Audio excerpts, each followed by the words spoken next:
Esta rapariga foi atropelada por um caminhão no seu primeiro dia de escola. O condutor da ambulância não levou a rapariga ao hospital, do outro lado da estrada para lhe salvar a vida. Em vez disso, dirigiu para um hospital privado a 10 km. O motorista explicou que o hospital público estava cheio e que havia uma fila para ver o médico. Na verdade, foi porque o hospital privado lhe estava a pagar mais dinheiro. Na altura em que a rapariga foi levada para o hospital privado, ela já tinha perdido o melhor momento para ser resgatada, mas o hospital sombrio não queria perder esta oportunidade de ganhar dinheiro. Mentiram deliberadamente ao pai da rapariga que ela ainda podia ser salva, mas ele precisava de pagar $600,000 pela operação. O pai foi devastado. Ele correu para casa e vendeu a sua casa para obter o dinheiro para o hospital. Após a sua filha ter entrado na sala de operações, os médicos não ressuscitaram a rapariga. Em vez disso, fingiram dizer aos pais da rapariga que tinham feito tudo o que podiam. Os pais queriam levar o corpo da sua filha para casa, mas foi-lhes dito que teriam de pagar $200,000 para que o corpo fosse transportado. Incapaz de aceitar isto, a mãe saltou para a sua morte, mas isso não destruiu este hospital sombrio. Em vez disso, foi definido pelos meios de comunicação social como um fiasco médico. O estranho é que após este incidente, as pessoas que causaram a morte da rapariga morreram todas de formas estranhas. O condutor que atrasou a ressuscitação, o cirurgião sem coração, o diretor do hospital sombrio, o cirurgião assistente que operou foi o pior de todos. Ele foi colocado numa caixa e forçado a pendurar-se num ventilador. Na altura em que a polícia chegou, a ressuscitação foi exatamente 10 minutos demasiado tarde, mesmo quando a polícia não tinha pistas sobre o assassinato. O assassino, em vez disso, escolheu entregar-se. A sua família tinha sido arruinada por médicos sem escrúpulos desde o seu nascimento. Ele não queria facilitar as coisas aos hospitais sombrios.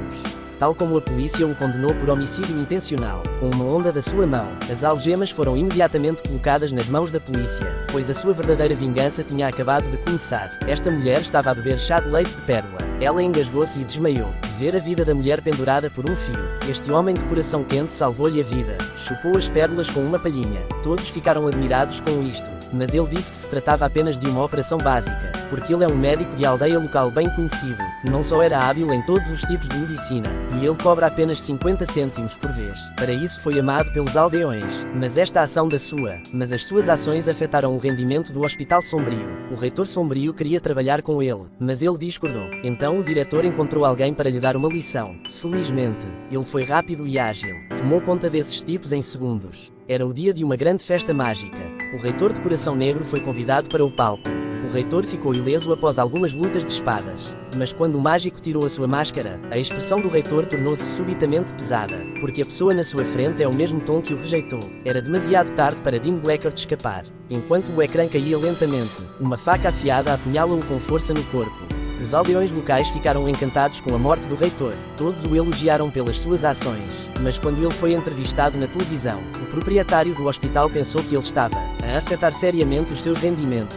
Decidiu ver-se livre dele. Em breve Tom é apanhado pelos homens do chefe, e no preciso momento em que estavam prestes a matá-lo, um dardo voou subitamente contra ele. Derrubou os homens. Olhando para o homem que se parecia consigo mesmo, Tom encontrou o seu tio e percebeu que ele era o seu irmão há muito perdido. Acontece que há 20 anos, o pai deles era o chefe da aldeia. A fim de proteger os cuidados médicos da aldeia, o seu pai angariou dinheiro para a construção de um hospital na aldeia. Contratou também 2 especialistas para virem e se sentarem no hospital. Mal sabia ele, estas 2 pessoas só têm olhos para o dinheiro. Esta mulher grávida poderia ter tido um parto normal, mas o médico obrigou-a a fazer uma cesariana. O hospital não teria ganho dinheiro se ela tivesse tido um parto normal.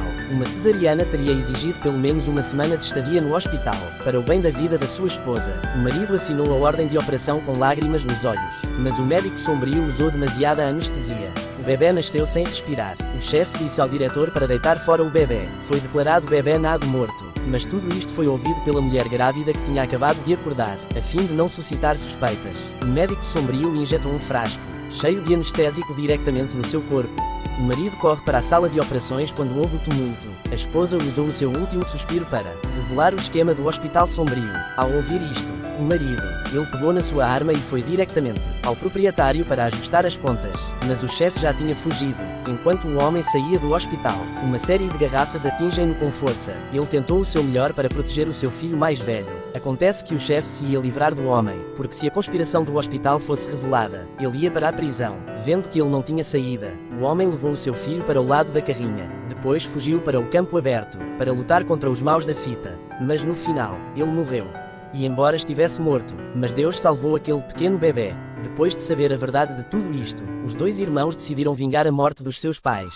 Primeiro raptaram o filho do patrão, depois o patrão veio sozinho para salvar o seu filho, e quando o chefe chegou, batem-lhe com muitas garrafas. Na altura em que o chefe acordou, ele foi lentamente pendurado. Os 50 cêntimos desencadearam um mecanismo. Morreu em frente ao hospital. Embora o seu irmão tenha sido condenado à prisão perpétua por homicídio intencional, mas ele não tinha medo, porque se houvesse um lugar onde não pudesse ser feita justiça, ele foi ainda o primeiro a procurar justiça.